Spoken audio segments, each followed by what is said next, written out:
오늘 말씀은 구원받은 성도는 은혜 받은 대로 살아야 합니다 라는 제목으로 말씀을 전하려고 합니다.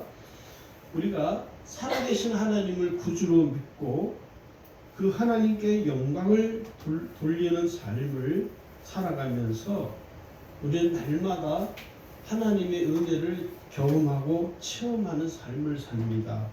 이 삶을 우리는 신앙생활이라고 부르는 것입니다. 이 하나님께서는 구원받은 성도들에게 항상 은혜를 주시기를 원하십니다.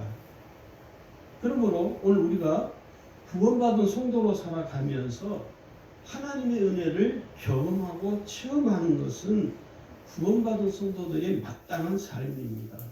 그래서 이 성도라는 말은 은혜 받은 자들을 가리키는 말이죠. 또한 은혜 받은 대로 살아가는 사람들을 우리는 그리스도인이라고 부르는 것입니다.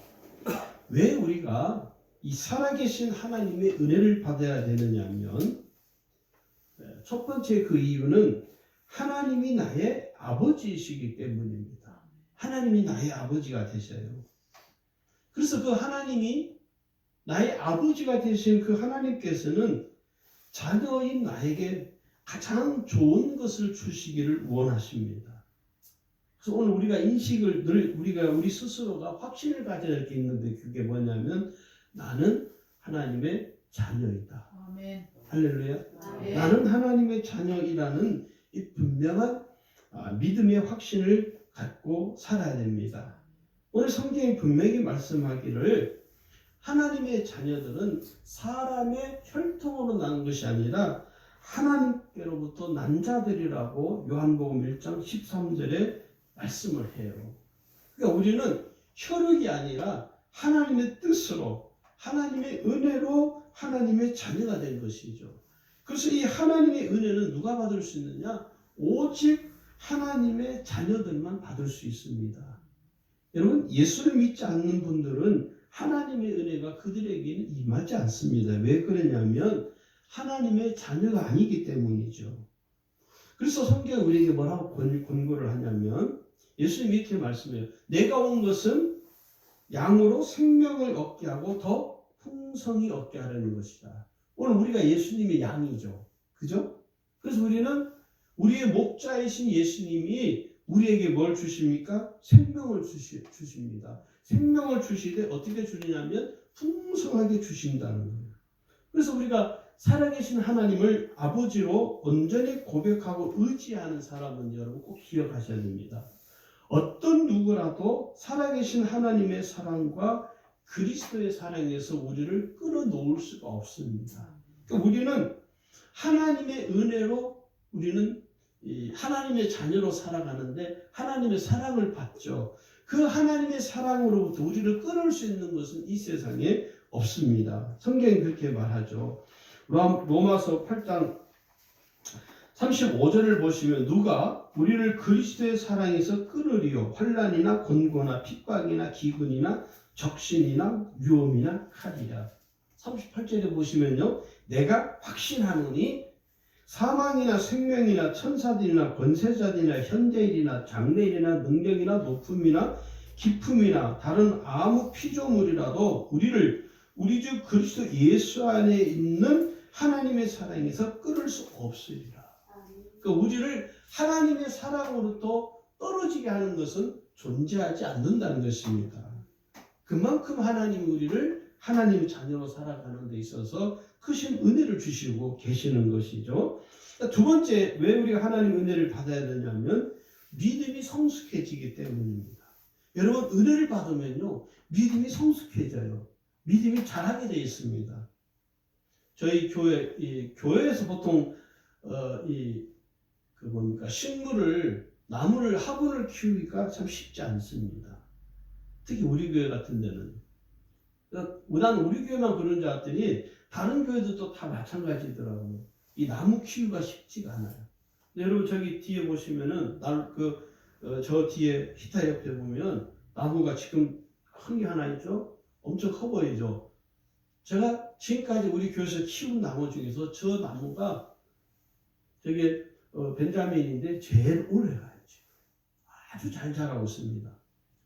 그래서 제가 저 왜 이렇게 잘 자랄까 분석을 해봤어요. 분석 아닌 분석을. 그랬더니 몇 가지가 있는데 그 첫 번째가 뭐냐면 환기예요, 환기.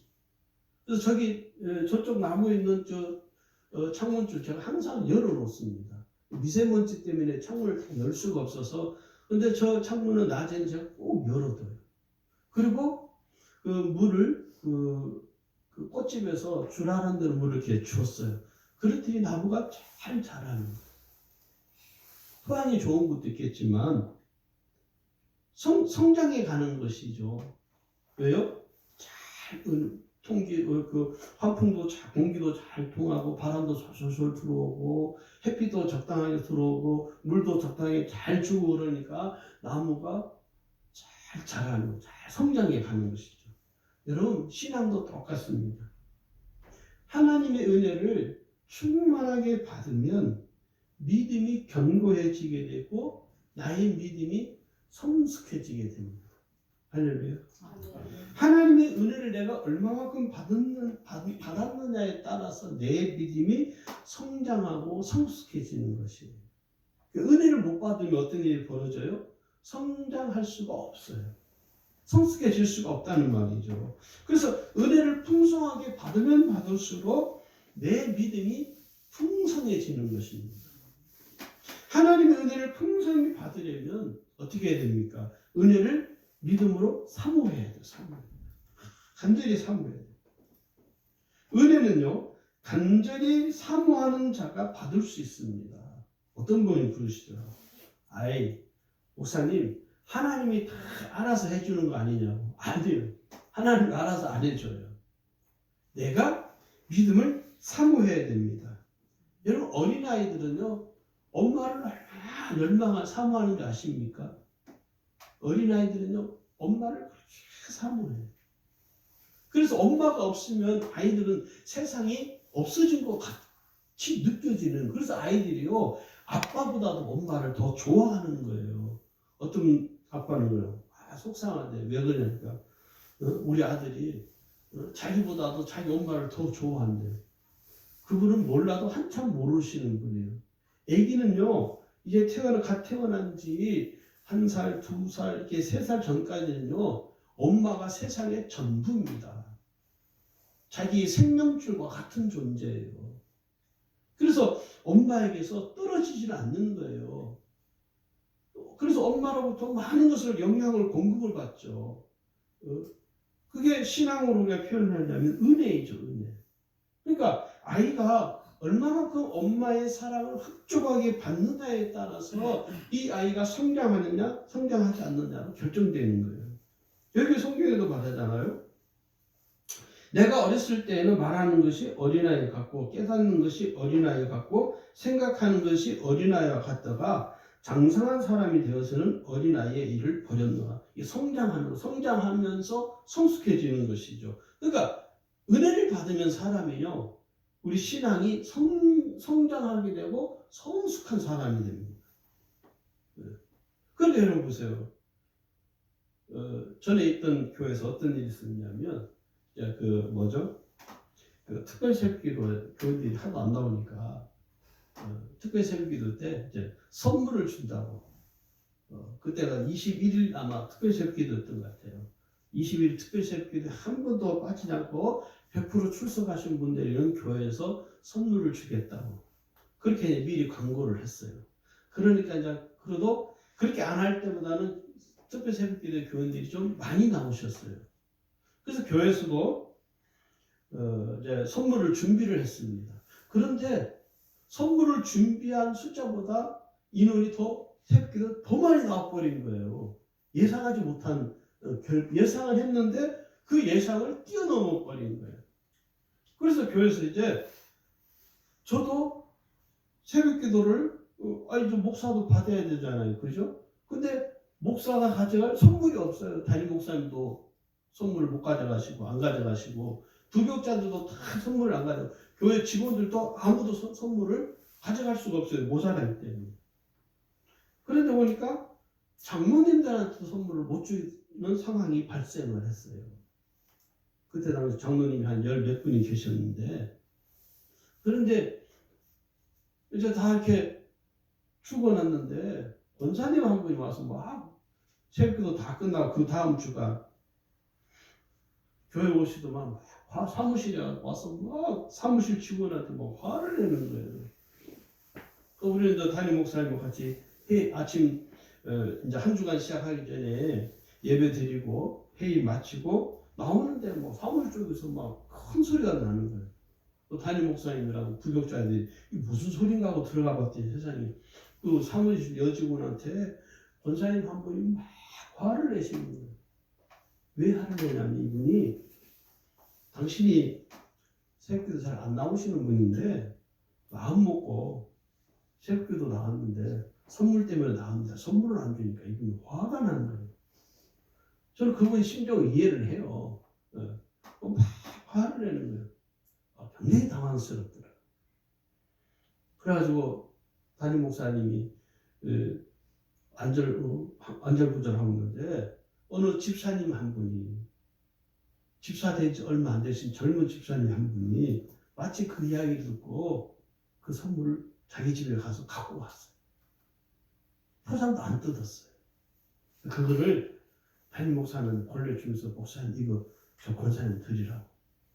그 담임 목사님 그거 받아서 그 권사한테 이렇게 건네줬어요. 그때 권사님 얼굴이 어린아이처럼 미소가 확 펴지면서 아주 뿌듯한 마음을 안고식으로 돌아가셨습니다. 저는 그 비난할 생각은 없어요. 뭐 그럴 수 있죠, 뭐 그죠?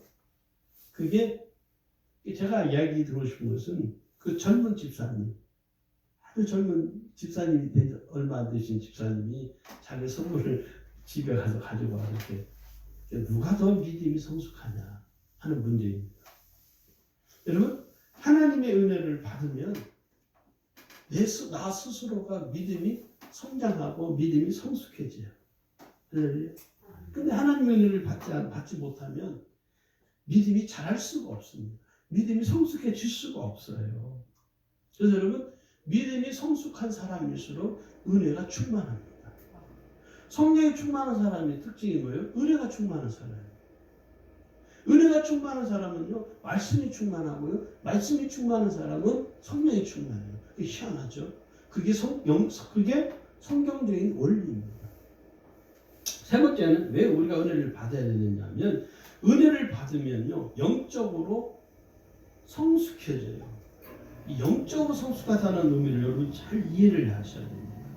은혜를 받으면요 어떤 일이 벌어지냐면 내가 주님을 향한 마음이 남달라져요. 내가 하나님을 향한 마음이 남다르게 느껴져요. 그래서 주님을 사랑하는 마음이 나도 모르게 막 나오는 것이에요. 그리고 내가 더욱 주님을 의지하는 믿음이 다른 사람보다 탁월해집니다.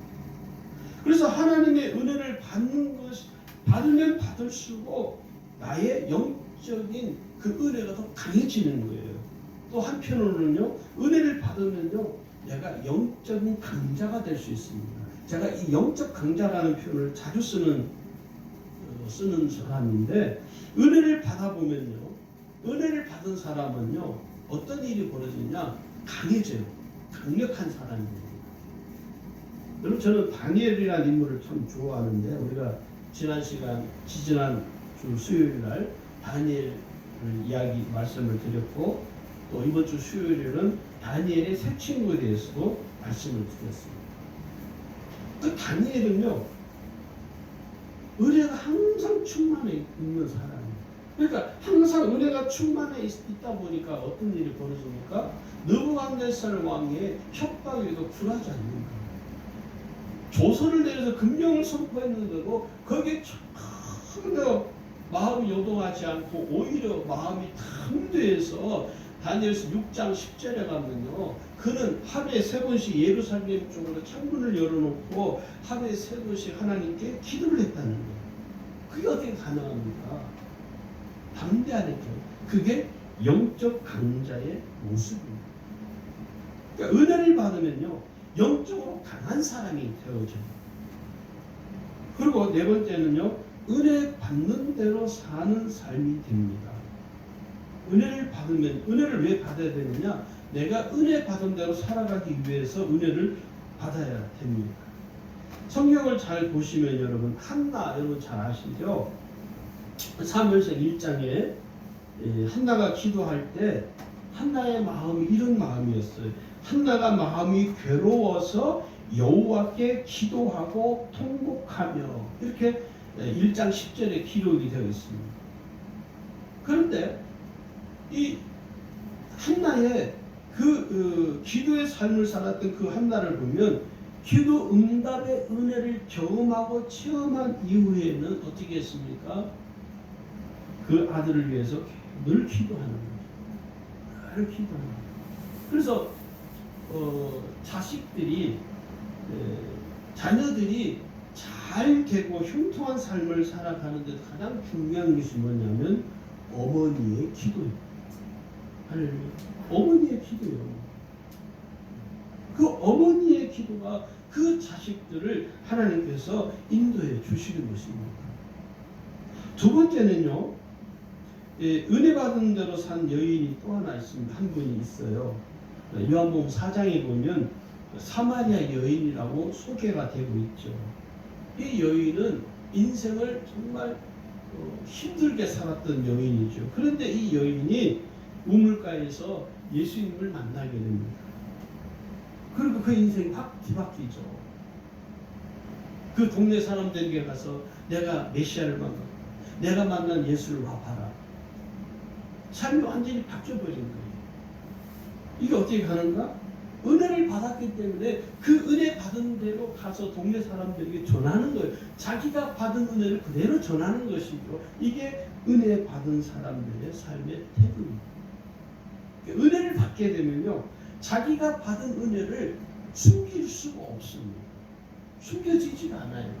그래서 자기가 은혜 받은 것을 동네 사람들에게 가서, 내가 예수님을 보았다, 내가 그분을 만났다, 와봐라. 와서 한번 이야기를 일단 들어봐라.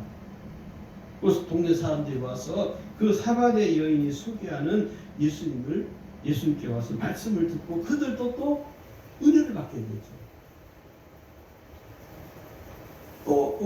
또 사마리아 사람들이 소개가 돼요. 그게 누가복음 17장에 나오는데 10명의 사마리아인이 있습니다. 10명의 사람이 예수님으로부터 질병을 치유받습니다. 그런데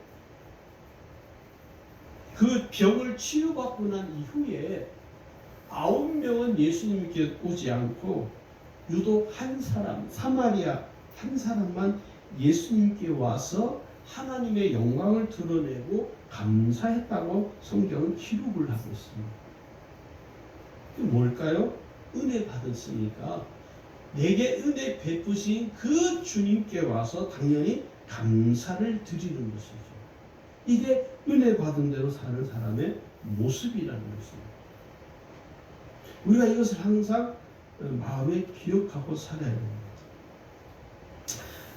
은혜 받은 대로 살지 않으면요, 우리가 은혜를 받았음에도 불구하고 은혜 받은 대로 살지 못하면 어떤 일이 벌어지느냐면, 첫 번째는요, 내 삶 속에서 자주 낭패를 당하며 좌절과 실패를 겪게 됩니다.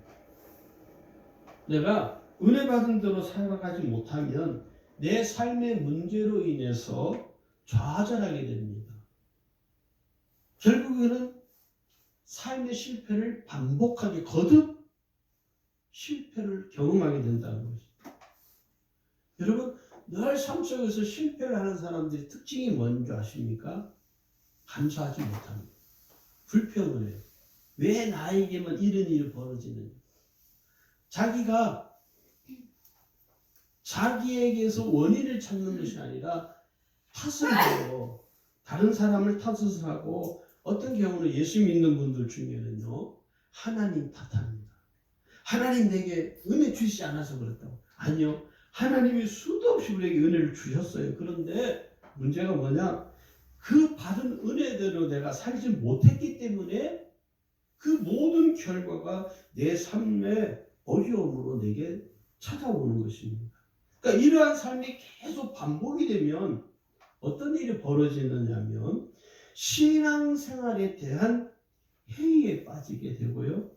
결국은 영적 타성의 늪에 빠지게 됩니다. 이게 굉장히 위험스러운 삶이죠.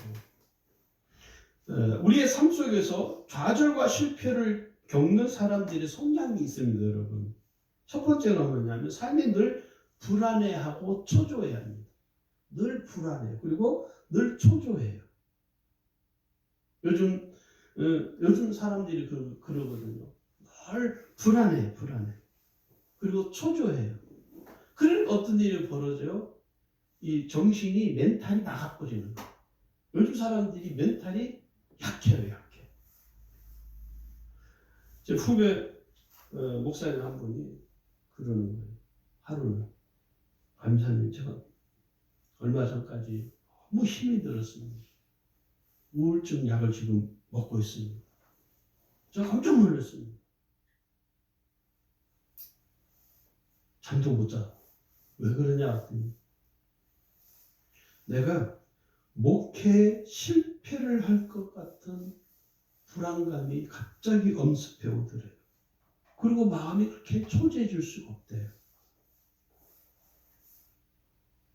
그러다 보니까 사람 만나는 게 싫어지고 사람을 대하는 것이 그렇게 부담스럽고 누가 전화 오면 전화 받는 것이 그렇게 두렵더래요. 제가 그 이야기를 듣는 순간 그래서 그랬구나. 한동안 그분이 연락을 하면 연락이 잘 안 되는 거예요. 그 시기에. 지금 어떠냐니까 지금은 좀 많이 좋아졌다. 왜 그러냐? 초조한 거예요. 내가 실패하면 어떡하지? 내가 지금 이 목회에서 내가 성공하지 못하면 어떡하지? 이런 부담감이 나로 하여금 초조하게 만드는 것이죠. 여러분, 목사만 그렇습니까? 우리의 삶이 다 똑같거든요. 그 두 번째는요, 삶 속에서 당하는 모든 고통을, 내가 당하는 고통을 다른 사람의 탓으로 돌리거나 원망을 합니다. 아이고, 내가 누구 때문에 그렇다. 내가 너 때문에 그렇다. 자기 탓인데도 불구하고 다른 사람의 탓으로 다 돌리는 거예요. 이게 자기 혼자 이 마음의 어려움으로 끝나면 되는데 다른 사람을 탓하다 보니까 어떤 일이냐, 옆에 있는 사람도 더 지치게 만드는 거죠. 그래서 서로 싸우고 다투다 보니까 어떤 일입니까? 서로 갈라서는 거예요. 더 이상 우리는 함께 할 수 없다. 그리고 세 번째는요, 늘 불평과 불만이 가득하여 쉽게 분노합니다. 화를 자주 내는 것이죠. 화를 자주 내요. 아무것도 아닌데도 화를 내는. 그게 그냥 불평과 불만이 이 속에 채워져 있기 때문에 이것이 화로 터뜨려 버리는 거예요. 그리고 마지막으로 네 번째는 자기 자신의 문제로 인식하지 못합니다. 내 문제가, 내게 이 문제가 있구나. 내가 지금 이렇게 당하는 것은 내 문제이구나. 이렇게 인지하지 못하는 일이 벌어진다는 거예요. 여러분, 우리가 이 영적 타성이라는 건요, 여러분, 개구리를 있죠? 이렇게 이제 찬물에도 담그고 불을 탁 켜면 어떻게 돼요? 개구리가 도망갑니다. 그죠? 근데 이제 물을 넣고 뜨거운 물에 넣으면 개구리가 확 도망가서 뜨거우니까. 근데 개구리보다 찬물부터 담그고 불을 서서히 올리면은 이게 열이 서서히 올라오면 개구리가 따뜻하다. 이게 감각이 없어지는 거예요. 이게 영적 타성이죠. 우리 신앙도 마찬가지예요. 신앙생활도. 신앙도요, 영적 타성에 젖어버리면 있으면요, 졸려. 전에 우리 교회, 지금은 저 경기도에 가서 사시는 집사님 한 분이 계시는데, 우리 교회 오신 지가, 예수를 믿은 지가 이제 세신자일 때, 세가족. 순천에 사시다가, 한 몇 달 사시다가 우리 교회 와서 정식으로 이제 교회 등록하고 신앙생활 하시는 분인데, 처음에는 이렇게 집중해서 은혜를 잘 받으시더라고. 한 1년쯤 지나니까 이분이 언제부터인가 꼭 병든 닭처럼 계속 조시는 거예요. 나 연세가 있으시니까 연세가 있어서 피곤해서 그런 것 같다고. 근데 계속 조시는 거야. 병든 닭처럼 꼭 이렇게 하시는 거여서 이야기 꼭 해야겠다. 한 2달쯤 돼서 그때 집사님이 아닌데요. 성도님 여기 앉아보시라고. 왜 이렇게 주무셔요? 그랬더니 왜 이렇게 예배 시간에 이렇게 졸고 계십니까? 그랬더니 이게 모르겠다는 거예요. 그래서 혹시 피곤해서 그러세요? 자기 피곤한 일이 없대. 보니까 그분이 운동을 잘하세요. 연세가 많으신데도 여기 해관에 가가지고 운동을 열심히 하세요. 그만 이런 이야기 저런 이야기 하다 보니까 이분이 이제 예수 믿은 지 한 1년쯤 지나면서 이게 타성에 젖어가는 기미가 약간 보이는 거예요. 그래서 성도님 졸면 몸이 너무 피곤해서 조는 것하고 영적인 이 조는 거하고는 다르다. 졸면 당신 죽습니다. 자꾸 습관을 그렇게 들이기 시작하면, 그렇게 신앙생활을 배우기 시작하면 하나님 기뻐하지 않습니다. 그리고 하나님 보시기에 은혜롭지 못합니다. 사람 보기에도 은혜롭지가 못해요. 그분이 세신자라서 목사가 하는 말을, 권면하는 말을 귀담아 들으세요. 연세가 많으신데도. 목사님 잘 알겠습니다. 제가 이번 주부터 안 졸겠습니다. 기도해달라고. 그러니까 기도해 드렸어요. 그 다음부터 그분이 졸았을까 안 졸았을까요? 조는 것을 멈추셨습니다. 단순히 피곤해서 조는 게 아니었던 거예요. 습관이 돼버리면 무서운 타성에 젖어들면 그분은 더 이상 신앙이 잘할 수가 없는 것이죠. 근데 그분이 본인이 인지를 하시고 또 목사가 하는 말을, 권면을 잘 받아들여서 그분이 그것을 극복을 하셨어요. 그리고 한 몇 년 지나서 우리 교회 집사님이 되시고 지금은 저 경기도에 가 사시는데, 여러분 이 영적 타성이라는 건요, 자기가 잘 인지를 못합니다. 이게 참 무서운 거예요. 자기 스스로가 인지를 못해요. 그래서 이제 주의 종도 이렇게 보고 교인들에게 이제 신방을 간다거나 개인적으로 이렇게 권면을 하죠. 근데 겸손한 분들은 내가 그렇구나. 내가 지금 영적 타성에 젖어 있구나 하는 이 심각성을 깨닫게 되면 빨리 본인이 인지를 하고 그것을 권면을 받아들이고 내가 극복해야지. 그러면 극복이 되는데, 목사님 말이야. 내가 그리고 직분이 있는데, 그리고 자기가 권면받는 것을 노골적으로 이렇게 싫어하는 분도 계셔요.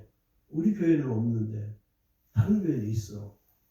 그러면요, 그분은 더 이상 영적 타성에서 헤어나올 수가 없습니다.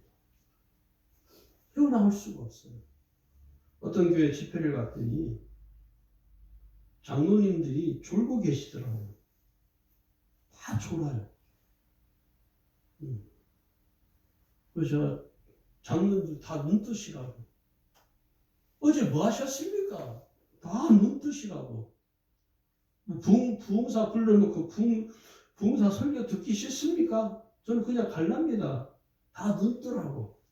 그때서 마지못해들 그 표정 있잖아요. 거만한 표정 지으면서 눈을 찡씩 뜨는 거예요. 개선치게. 그래서 확실하게 눈을 떠 있어. 여러분, 영적 타성에 젖은 그 자체를 본인들이 인지를 못합니다.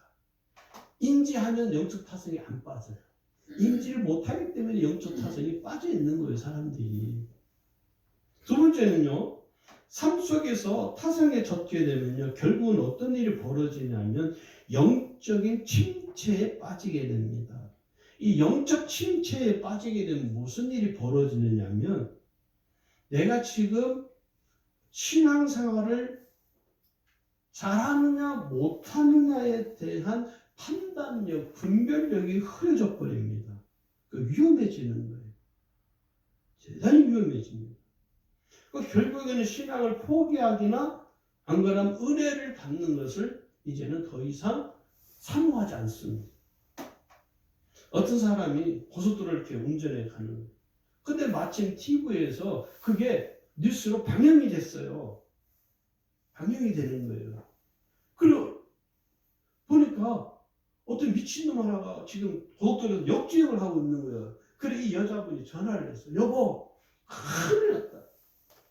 어떤 미친놈 지금 뉴스 나왔는데 고속도로에서 역주행을 하고 있으니까 당신 단디 조심해서 운전을 해라.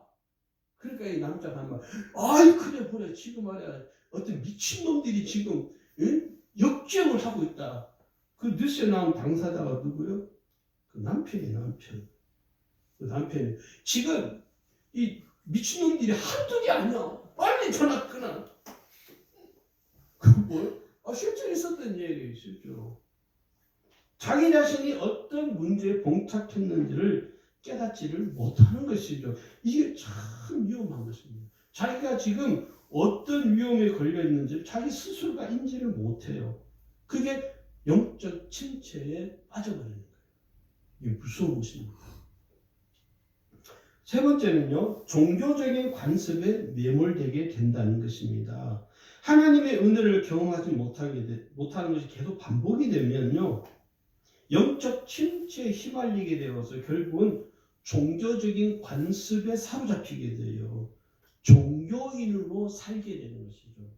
그러니까 예배를 드리는 것이 나의 신앙이 아니라 그냥 하나의 종교 형식에 불과한, 예배를 드려도 예배에 대한 사모함이 사라지는 거예요. 예배를 드리는데 같이 예배에 대한 목마름이 없어요. 이게 종교인들의 특징입니다. 여러분 조심하셔야 돼요. 여러분도 안 그런다고? 아니요. 여러분이 그럴 가능성이 굉장히 농후합니다. 종교인으로 살아갈 확률이 많아요. 예수를 오래 믿는 사람일수록, 목사일수록, 장로일수록, 특히 모태신앙이라고 말하는 들 사람, 그래서 모태신앙이 위험성이 어디 있느냐? 이 종교인으로 전락할 수 있는 여지가 모태인들에게는, 모태신앙을 가진 사람들이 많이 나타나는 현상들이에요. 실제로 옛날에 제가 집사 때 같이 신앙생활, 지금은 이제 그분이 하나님 일찍 그분을 천국으로 데려가셨는데 그 집안이 3대째 신앙이에요. 3대째. 근데 그 집사님이 직접 저한테 그러는 거예요. 자기는 아버지가 장로님이고 엄마가 권사님이신데 그 자기 집안이 다 제대로 예수를 믿는데 자기는 자기가 생각해도 신앙이 형편이 없다는 거예요. 신앙이 너무 형편이 없대 자기가. 그러면서 그분이 하는 말이 그러는 거예요. 나는 수요예배, 그분이 수요예배 온 적 거의 없어요. 수요예배는 안 와요. 주일 예배 한 번만 와요. 참 그게 종교인으로 전락할 수 있는. 지금 오늘 한국교회 교인들이요, 종교인들이 많습니다. 주일날 딱 한 번 와요. 수요일날은 껍데기도 안 보여요. 뭐 새끼들 말할 것도 없고,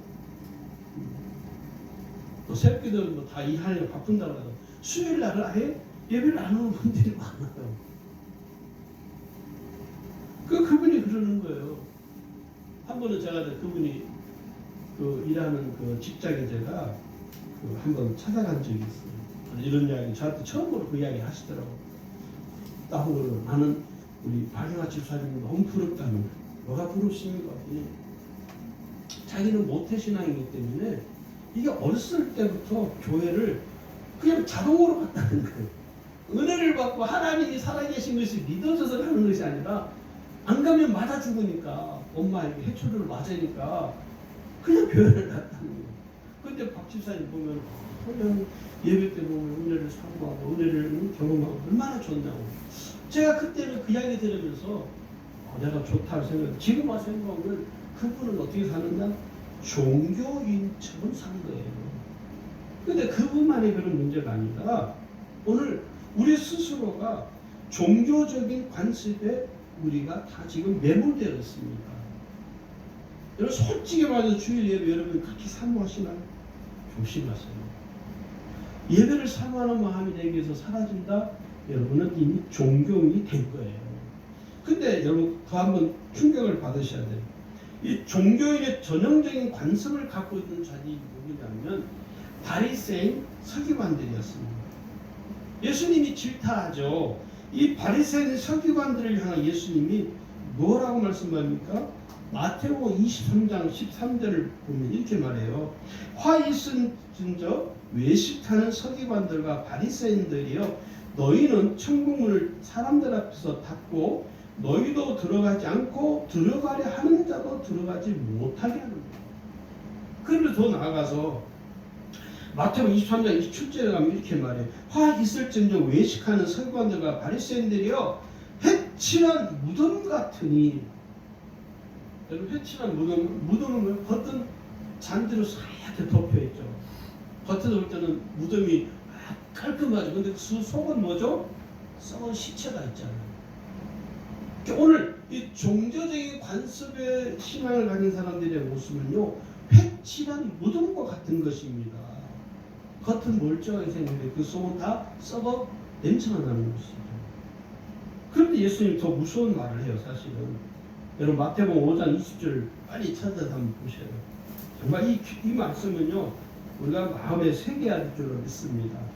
마태복음 5장 20절에 보면 예수님이 경고하는데 이게 그냥 평범한 말이 사실은 아니에요. 우리가 마음에 새겨야 될 거예요. 여기 이렇게 말해요. 내가 너희에게 이르노니 너희 의가 서기관과 바리새인보다 더 낫지 못하면 결코 천국에 들어가지 못하리라, 이렇게 말씀합니다. 쉽게 풀어서 설명하자면 너희가 서기관들 바리새인들처럼 종교적인 관습을 버리지 아니하면 너희는 결코 너희도 바리새인 서기관들처럼 천국에 못 들어간다 이야기입니다. 그러니까 오늘 내 속에서 나도 모르게 스며들어져 있는 게 있는데 그게 뭐냐면 종교적인 관습이라는 거예요. 이게 우리가 늘 경계해야 될 우리의 삶이라고 생각합니다. 자, 그러면 우리가 살아계신 하나님의 은혜를 날마다 경험하려면 어떻게 해야 되느냐? 첫 번째는요, 하나님의 은혜를 믿음으로 사모하셔야 됩니다. 하나님의 은혜는요, 믿음으로 간절히 사모하는 자에게 임하는 거예요. 할렐루야. 제가 아이들 데리고 중고등부 가르칠 때 전도사 시절에 아이들 데리고 수련회를 가요. 여름, 겨울, 방학을 이용해서. 여러분 가면 마지막 날 꼭 하는 게 있어요. 뭐 하는 줄 아세요? 마지막 날 기도를 시킵니다. 왜? 마지막 날 저녁에 아예 완전히 완전히 이 은혜 안에 젖어들게 꼭 기도를 시켜요. 근데 그때 거의 아이들이 다 은혜를 경험해요, 실제. 그때 할 때 어떻게 하느냐? 믿음으로 특별히 은혜를 사모하게 하죠. 믿음으로. 그리고 교사들한테 아이들을 위해서 교사들 중심으로 또 아이들한테 그룹을 지어서 또 기도하게 만들고, 또 서로 이렇게 둘씩 짝지어서 기도하게 만들고. 그러면요, 아무리 돌덩이 같은 아이도요, 그 은혜 받는 자리에서는요, 은혜를 함께 경험을 하게 돼요. 제가 왜 그렇게 하느냐? 제가 처음 예수를 믿었을 때, 제가 교회 나간 지 한 달 만에 제일 처음에 간 은혜의 장소가 어디였냐면 기도원이었어요. 기도원. 거기서 저는 은혜를 경험했거든요. 그래서 저는 기도원이 지금도 가고 싶은 곳 중에 하나예요. 그러니까 사람들이 요즘은요, 은혜를 그렇게 구하지를 않습니다. 성도들이 은혜를 사모하지를 않아요. 왜 그러냐? 시대적인 어떤 흐름도 있고 사는 게 너무 바쁜 것도 있겠죠. 근데 여러분, 사는 게 바쁘면 바쁠수록 어떻게 해야 되느냐? 은혜를 더 사모하셔야 됩니다. 할렐루야. 정말 은혜를 사모하셔야 돼요. 여기 성경에 그랬잖아요. 고린도전서 12장 31절. 너희는 더욱 큰 은사를 사모하라. 은사를 사모하라는 거예요. 그러면서 히브리 4장 6절에 16절에 가면 이렇게 말해요. 그러므로 우리는 긍휼하심을 받고 때를 따라 돕는 은혜를 얻기 위하여 뭐하냐면 은혜의 보좌 앞에 담대히 나아갈 것이니라. 하나님은요 은혜를 간절히 사모하는 사람에게만 은혜를 주십니다. 주려면 주고 말라면 말. 하나님도 마찬가지야. 그래? 너 받기 싫어? 너 아니라도 줄 사람 셌다. 하나님 안 주십니다.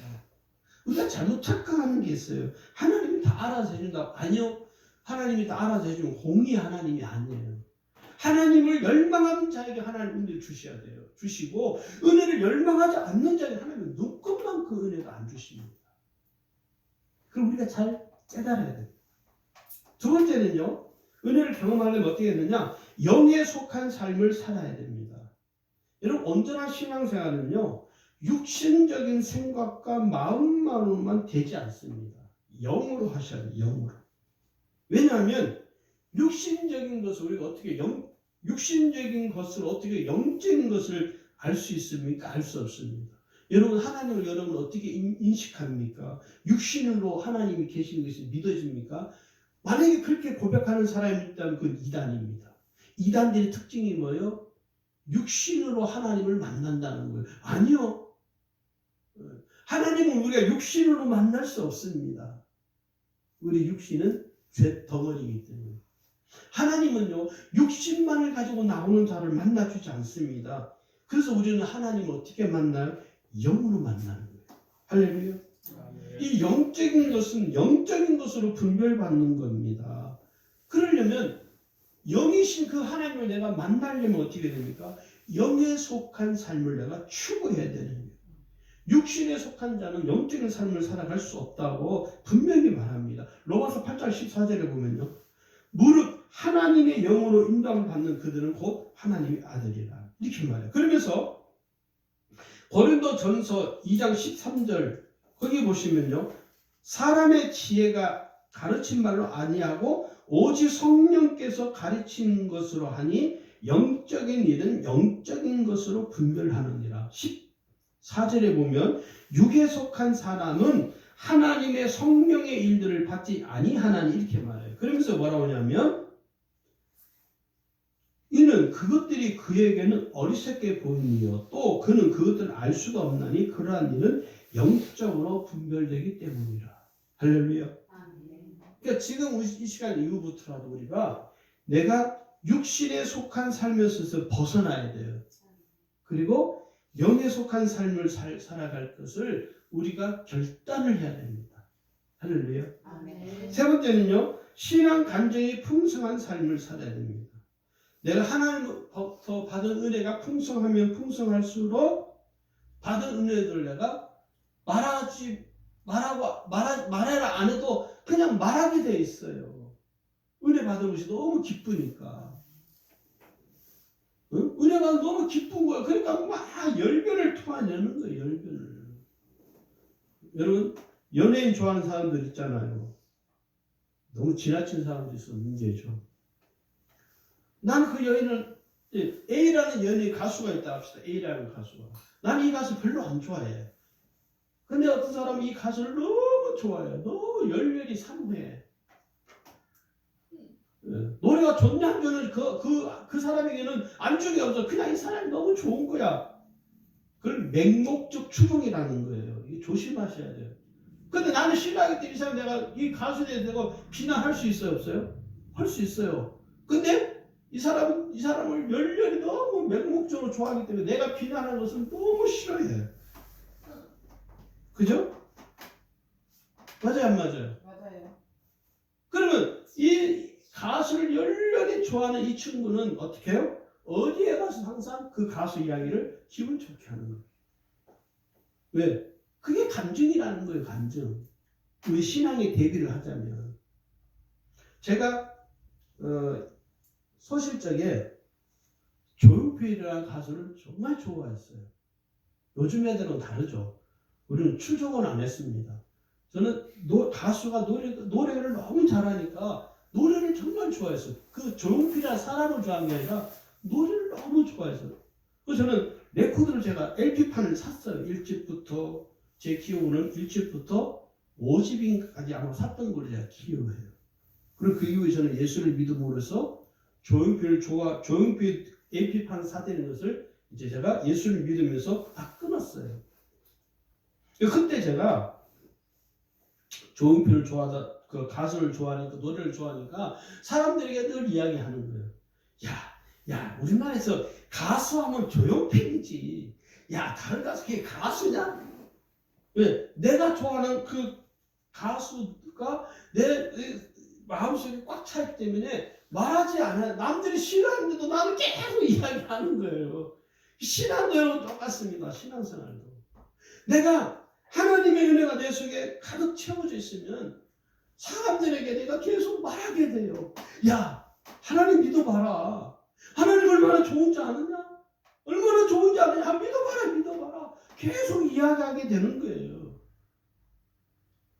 옛날에는, 지금은 이제 많이 바뀌었죠. 제가 전도사 시절만 해도 아이들이 수련을 데려가면요, 은혜를 받으면 가장 먼저 아이들이 하는 게 있어요. 그게 뭔지 알아요? 다이어리예요. 다이어리를 다 불태웁니다. 그 관광버스 타고 내려오는 차 안에 아이들 다이어리를 다 찢어요. 내가 시킨 게 아니고요. 자기들끼리 앉아가지고 그 다이어리를 다 찢어요. 거기 뭐 있는지 아세요? H.O.T 있고 잭스키스 있고 가수들 뭐 있는 사진 다 찢어요. 자기 손으로. 그리고 이제 우리는 그거 안 한다고. 얼마 갈 것 같아요? 한 2달 가요. 여름에 또 여름 수련회 때 가면 또 내려올 다이를 또 찢어요. 그걸 반복하는 거죠. 안 하는 건 훨씬 낫죠. 그리고 또 계속 결단하는 거죠. 겨울 되고 또 내려 또 찢고. 그러면서 어떤 일이 벌어지냐면 아이들 속에서, 이 아이들 마음 속에서 진짜 하나님 만난 은혜가 있는 아이들은요, 삶이 확 바뀌는 걸 저는 수도 없이 봤어요. 그게 간증이라는 것입니다. 할렐루야. 네 번째는요, 은혜 받는 것을 적극적으로 사모하셔야 돼요. 은혜 받는 것을 사모하셔야 돼요. 여러분, 은혜 받는 일이라면 절대로 양보하지 말아야 됩니다. 성경은 뭐라고 하냐면 마태복음 11장 11절에 보면 천국은 침노를 당하나니 침노하는 자는 빼앗으리라. 사모를 말하는 것이죠. 그리고 여러분, 받은 은혜를 잘 지속하십시오.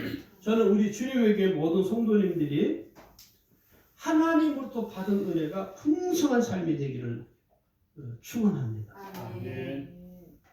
교인이 많고 적고는 중요하지 않습니다. 교회가 큰 교회냐 아닌 큰 교회냐, 저는 이제는 이미 초월한 지 오래됐어요. 중요한 것은 우리가 하나님의 은혜를 얼만큼 받느냐가 더 중요한 일이 되어버렸습니다. 저도 그렇고 여러분도 그렇고 하나님의 은혜로 충만하게 받아서 우리가 받은 은혜대로 살아가는 삶이 되기를 주님으로 축원합니다.